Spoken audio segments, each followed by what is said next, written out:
Good morning, Dr. Lee and my fellow group members. So now I would like to continue the part of post-independence education. So the post-independence education in Malaysia starts from 1957 until the current stage. So the implementations of the education systems is through the PISMP and the KIA2M. So which means that if those who want to become a teacher, they must be professionally trained through these programs. So unlike during the pre-independent stage where the education system is divided according to stages, so now we already have a very formal and standardized system which can provide a sort of training for the teacher to become a professional teacher.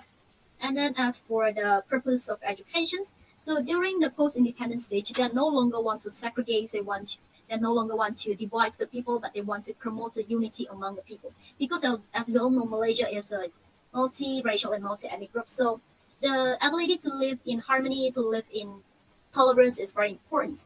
And then moving on, they also want to produce well-rounded individuals who is balance is not only the academic but also the social and also the mental and psychological state. And then moving on as the founder of school. So most of the school in the current stage, the government school, they are founded by the government. So which means that the government provides the monetary assistance and also the manpower assistance in forming the school. Unlike during the pre-independent stage where the schools they are founded by the private sectors or the individuals. And then moving on is the types of school that we have now and during the post-independent stage. So the current Malaysia, we have we have four main types of school in Malaysia. The first one is Sekolah Kebangsaan. The second one is Sekolah Jenis Kebangsaan.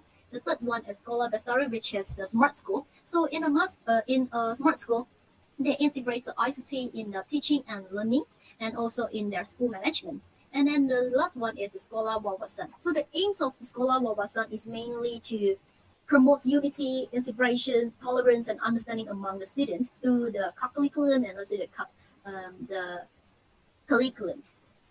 And then moving on is the mediums of instructions. So as we all know, Malaysia uses Malay as the national language. So naturally, Malay should contribute the medium instructions for most of the school, but this principle doesn't apply to Sekolah Kebangsaan Rendah because, like I mentioned just now, Malaysia is a multiracial and multi-ethnic country. So Sekolah Kebangsaan Rendah, they are provided with opportunity to practice their own language, their own main language. So for example, if it is a Chinese-based school, then they are able to use Chinese as their mediums of instructions, while other languages as the um, language of other while the other language they can also serve as the instructions but not the medium. So it's very usual for us to see bilingual and also multilingual approach in Sekolah Kebangsaan Rendah.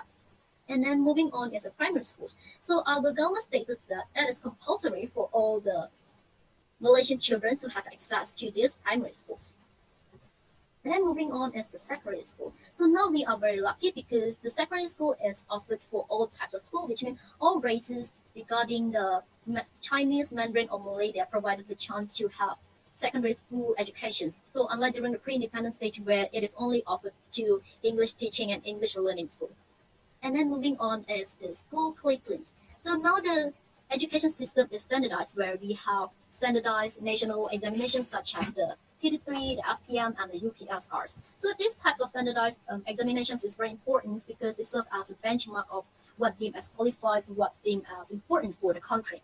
And also we also have standardized school system that is governed by the JAPN and also the PVD. On top of that, we also have learning and teaching resources that is based on the ESCAPE and not just randomly randomly choose according to on culture or on syllabus. So after that is upon completion of school. So upon completion of school, which means after graduation, what we can do. So now we are very lucky because we get offers of jobs, we get offers of career that is based on our expertise. So if, for example, if I am knowledgeable in the medical field, then I am able to become a doctor, become a nurse, and etc. But during the pre-independence, they don't have the privilege because their job is it's kind of like fixed for certain grades. And then moving on is the teaching and learning resources. So now, for the current stage, the teachers. So for those who want to become a teacher, they must be professionally trained. So the main method is through the IPG. So through the IPG, the teacher they are trained with professional knowledge about the pedagogy and also the knowledge about the Malaysia education system so that they can teach the student better. And then moving on is the education policy and report. So after our country has reached its independence, several reports have come up. The first one is Brawan-Talib Report and Education Act 1961, Aminuddin Bagi Report 1964, Cabinet Committee Reports Education Act 1996, and also the PIPP 2006 until 2010.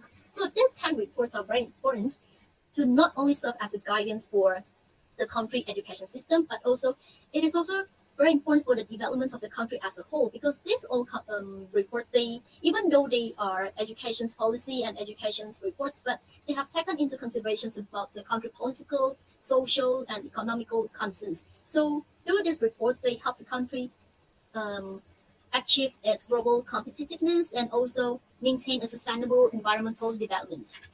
And then moving on, we have the NEP. So now I would like to show how this NEP is related to the development system of our country. So NEP is formulated in 1988. So the first relationship between NEP and the education system is that it is based on the education reports and the ordinance during the pre and post-independence education system.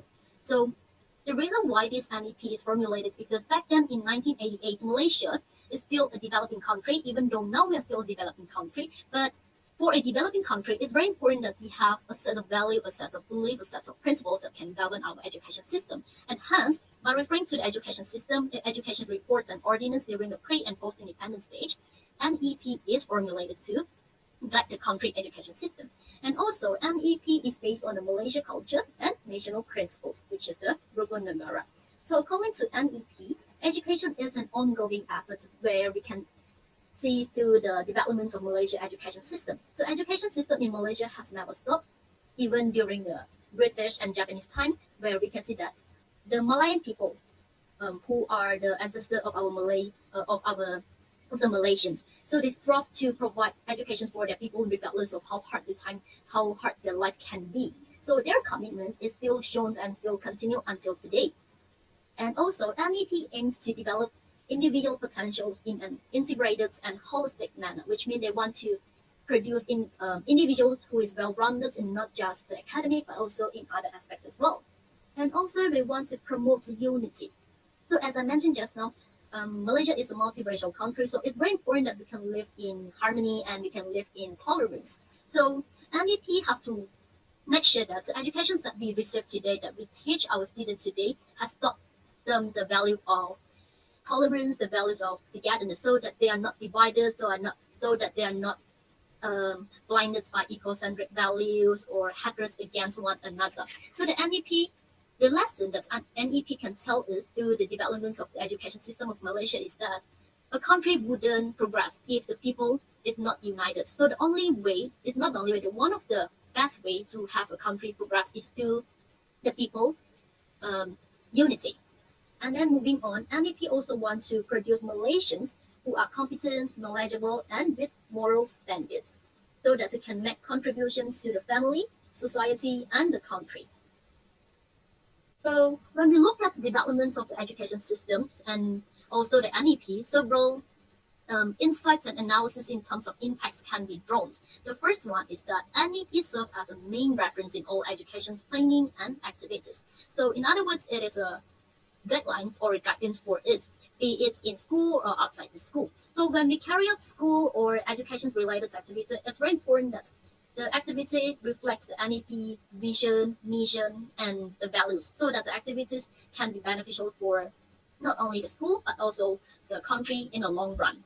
And then the next one is the realizations of comprehensive education. So when we talk about comprehensive education, it means that we have to provide a holistic and integrated education that have taken into consideration about the students' academic, curriculum, physical, emotional, and welfare. So it is very usual for us to see today school have provided the not only the activities or the curriculum that related to the academic and also the curriculum, but also services such as the counseling and healthcare, because this is very important for the students' welfare as well, which is important in the concepts of comprehensive education. And then the next one is the importance of tolerance and harmony. Like I mentioned just now, we are a multi-ethnic country. So the awareness of diversity is very important. So this awareness must be cultivated and taught to our students from a very young age so that they can practice this awareness when they become a grown up and have this practice when they enter into the society. And then the next one is teacher expertise in many aspects. So like I mentioned just now, NEP aims to produce individuals who is integrated and holistic, so which means it is comprehensive. So teacher himself or herself must equip himself or herself with knowledge and expertise in many aspects. For example, like ICT. But this is still a very challenge because not all teachers um, have the knowledge about ICT. So the implication here we can also draw is that we have to drive ourselves to have the particular aspects of knowledge so that we can benefit our students, and especially during this pandemic time we have to adjust ourselves so that we can have way that can benefit our students in the long run. And then the next one is the awareness of educators responsibility. So we have to aware that teaching is not just a profession but also a commitment. So we have so many responsibility and commitments other than just teaching. So moving on, I would like to invite my group members Florence to continue her parts of implications and the following parts. Thank you.